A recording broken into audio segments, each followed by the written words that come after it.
नमस्कार मेरे प्यारे दोस्तों, मैं राम जी की कथा लेके आया हूँ आप सबके लिए। मैं ये बताना चाहता हूँ कि किस प्रकार भगवान श्री राम ने माता को जंगल में छोड़ा था, उसके पीछे कारण क्या था।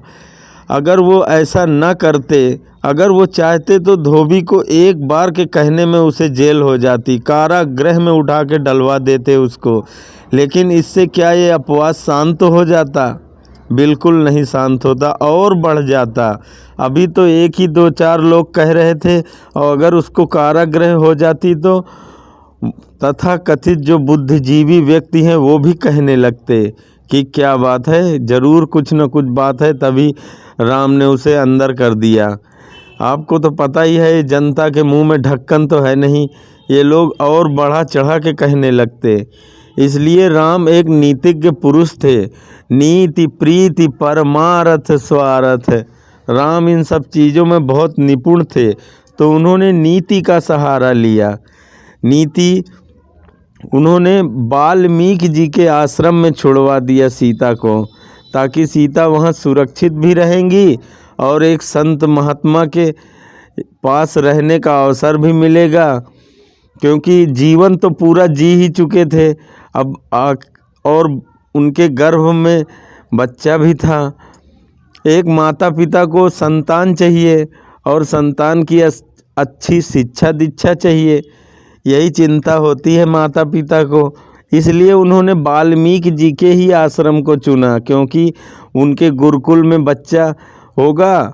और वैसे भी अगर बच्चा खुद का हो, अब जो उनके आश्रम में माता जी रहेंगी तो वहीं बच्चा होगा, तो वाल्मीकि जी को बहुत प्यारा होगा। वाल्मीकि जी के पास जो भी शिक्षा है वो सारी शिक्षा उसको प्रदान कर देंगे। ये भी सोच के भगवान श्री राम ने वहाँ भेज दिया। और ये इसलिए भी भेज दिया कि राजा के कहने पे तो कोई मानेगा नहीं, लेकिन यदि कोई संत या महात्मा कह देगा कि सीता पवित्र है, तो फिर सभी इस बात को मान लेंगे। और प्रीति देखो भगवान की, कितना प्रेम करते थे वो सीता माता से, कि जब उनको वन में भेज दिया तब बहुत लोग कहने आए कि प्रभु, राजा महाराजा तो कई शादियां कर लेते हैं, आप भी कर लो, एक शादी और कर लो। बहुत लोगों ने राय दिया, पर प्रभु ने बिल्कुल मना कर दिया।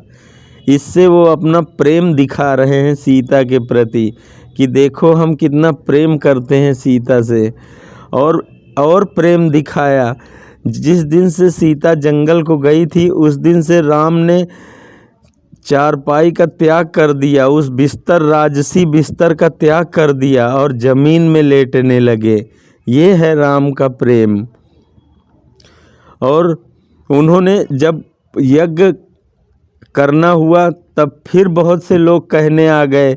वहाँ पे उनके वशिष्ठ ऋषि ने भी ये बात कही कि राम, बिना पत्नी के यज्ञ संपूर्ण नहीं होते, तो आपको शादी तो करनी ही पड़ेगी। पर फिर भी राम ने मना कर दिया और सोने की प्रतिमा बना के उसको अपने बगल में रख के यज्ञ संपन्न कर लिया, पर उन्होंने दूसरी शादी नहीं करी। ये उन्होंने अयोध्या वासियों को दिखाया कि अयोध्या वासियों देखो, सीता के प्रति प्रेम, कितना प्रेम था प्रभु राम में। और उसके बाद अब स्वार्थ भी, राम स्वार्थी भी थे, तभी तो उन्होंने वाल्मीकि जी के आश्रम में भेजा कि मेरे बच्चे इस गुरुकुल में रहेंगे तो अच्छी शिक्षा दीक्षा, शास्त्र और शस्त्र दोनों की शिक्षा पालेंगे।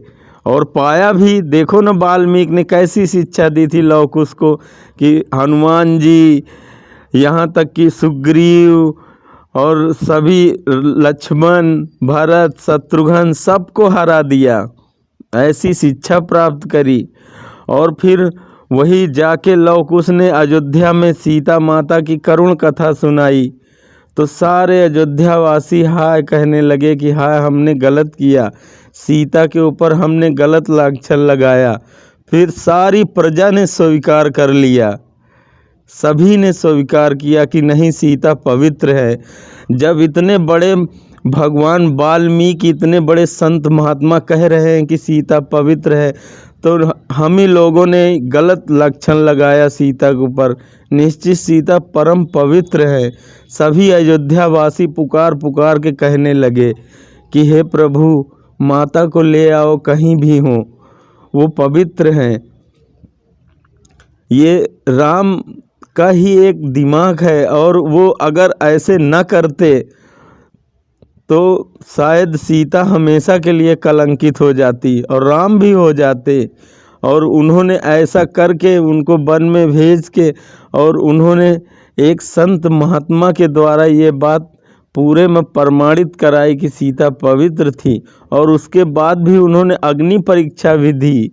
और अगर सरयू के नीर में समाये श्री राम जी, तो धरती की कोख में समाई माता जानकी।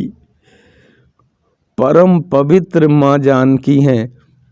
इन समाज को कैसे समझाते वो, इसलिए उन्हें यही रास्ता अच्छा लगा। और आप लोगों को अगर ये कथा अच्छी लगी हो तो प्लीज़ एक लाइक ज़रूर कर देना।